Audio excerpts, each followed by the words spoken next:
الحمدللہ رب العالمین والصلاة والسلام علی سید الانبیاء والمرسلین اما بعد فاعوذ باللہ من الشیطان الرجیم بسم اللہ الرحمن الرحیم صلو علی الحبیب صلی اللہ تعالی علی محمد اللہم صلی علی محمد وعلی آل سیدنا ومولانا محمد وبارک وسلم۔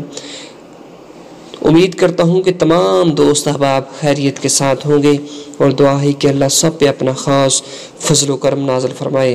تو جی پیارے ساتھیوں، آج میں آپ کی خدمت میں نماز تہجد کی فضیلت اور نماز تہجد کی کتنی رکھتے ہیں اور نماز تہجد کا اول اور سب سے اہم ٹائم کون سا ہے اور نماز تہجد کے ساتھ جو آپ نے ایک وظیفہ کرنا ہے رزق کے حصول کے لیے، وہ لے کر حاضر ہوا ہوں۔ تو جی پیارے ساتھیوں، اس ویڈیو کو پورا دیکھیے گا، انشاءاللہ بہت ہی اچھی معلومات والی ویڈیو ہے۔ اگر زندگی میں موقع ملے تو ایک دفعہ نماز تہجد کم از کم روزانہ ہی ادا کرنی چاہیے کہ یہ نماز کریم آقا علیہ السلام کی پسندیدہ نماز تھی۔ تو پیارے ساتھیوں، رسول اللہ صلی اللہ تعالی علیہ وسلم نے ارشاد فرمایا کہ فرض نماز کے بعد رات کی نماز سب نمازوں سے افضل ہے، جس طرح رمضان کے روزوں کے بعد عاشوراء یعنی 10 محرم کا روزہ تمام روزوں سے افضل ہے، کہ جناب رسول اللہ صلی اللہ علیہ وسلم نے ارشاد فرمایا کہ اسی طرح یہ نماز تہجد کی نماز جو ہے نمازوں کے بعد سب سے افضل نماز ہے۔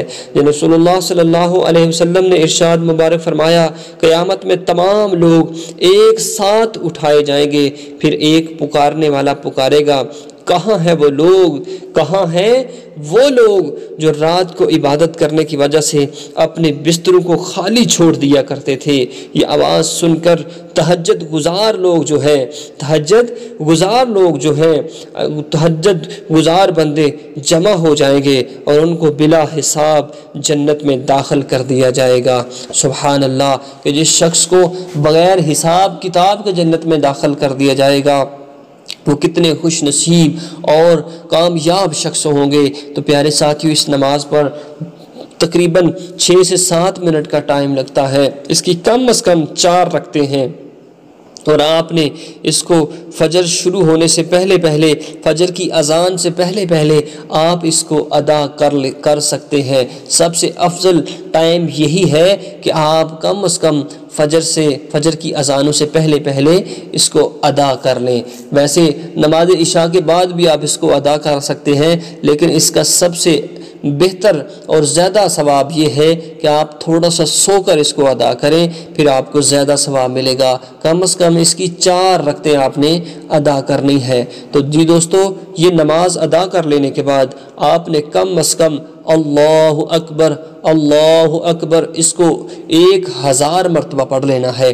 انشاءاللہ اس کو 1000 مرتبہ پڑھ لینے کے بعد جو دعا کریں گے، رزق کے حصول کے لیے جو دعا کریں گے، اللہ تعالیٰ آپ کی دعا کو قبول فرما کر آپ کو ڈھیر سارا رزق عطا فرمائیں گے۔ انشاءاللہ بفضل خدا اس عمل کی برکت سے آپ کو بہت ہی زیادہ اجر و ثواب اور بہت ہی زیادہ فائدہ ہوگا۔